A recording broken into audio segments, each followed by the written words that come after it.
And we turn now to one of the jurors in this trial. He is Democratic Senator Mark Warner of Virginia. Senator Warner, thank you very much for joining us again. So tell us, what do you think the strong elements and maybe the weaker elements have been in the presentation by the House managers?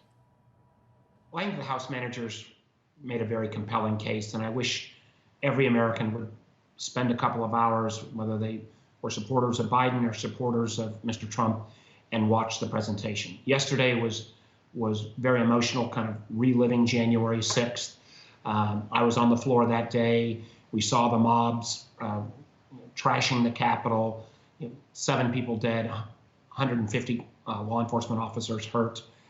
Today was I didn't think it would reach the same emotional pitch, but in many ways it did. The idea that somehow this would have happened without Donald Trump just makes no sense to me.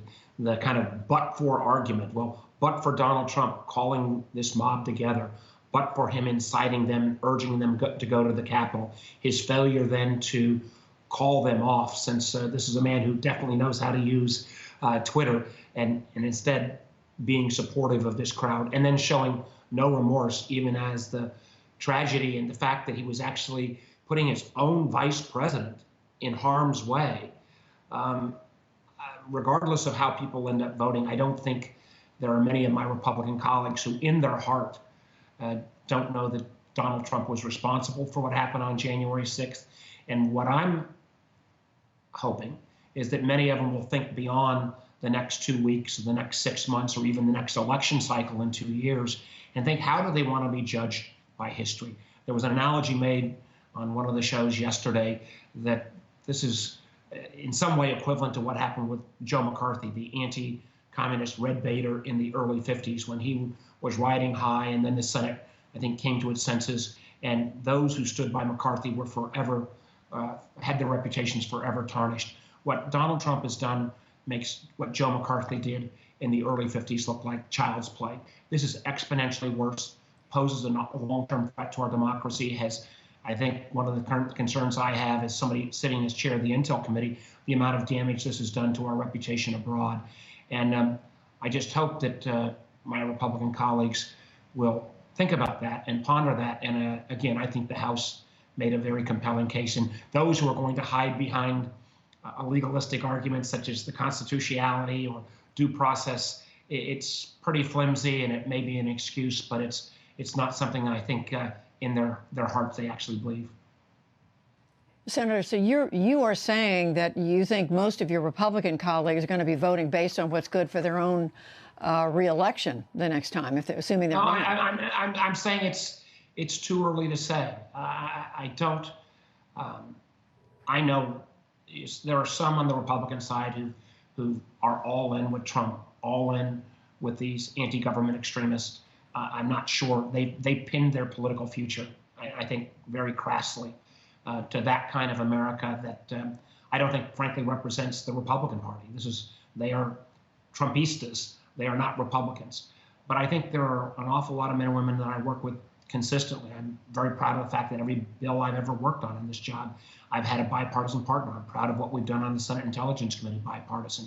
These are good American patriots. But they've got to be having some really challenging times over the next 24, 48, 72 hours until we vote, because I'm not sure that any of them could look me in the eye or look you in the eye and really say Donald Trump did not incite that crowd to come and bring violence upon the United States Capitol in a way that not only caused death and bodily harm, but destroyed something that represents more than any of us who work there, the notion of our democracy, and those images that are still being used by China and Russia to diminish our democracy. Those images are not going away. Senator, it sounds like you've made up your mind. You do plan to vote to convict. Is that right? Again, I'm going to ask. I'm going to listen to Mr. Trump's attorneys. I have some pretty firm views, obviously, but I can't ask my Republican colleagues to listen to the House managers and then make their final decision until they hear from the opposition. But I don't know what Mr. Trump's defense could be that will change my mind or change what I saw or lived through myself or have seen as chair of the Intelligence Committee in terms of how these images are being used against our national interest all around the world at this point. But to be kind of honest to my the same kind of oath that I asked them to take, which is to be to listen to both sides and then reach a verdict. But the evidence is overwhelmingly compelling in my mind at this point. Very quick, in just a few seconds, Senator, how closely do you think your constituents in the state of Virginia are following this? How much attention are they paying? Probably not very much, but I think this is for the historical record. I do think that we will be better served if Virginians, regardless of who they supported, were watching this and they all would reach their own independent judgment, because I think anyone that would look at a couple hours of this testimony, I will trust them to probably come to the same conclusion that I have. Senator Mark Warner of Virginia, we appreciate it. Thank you. Thank you, Judy.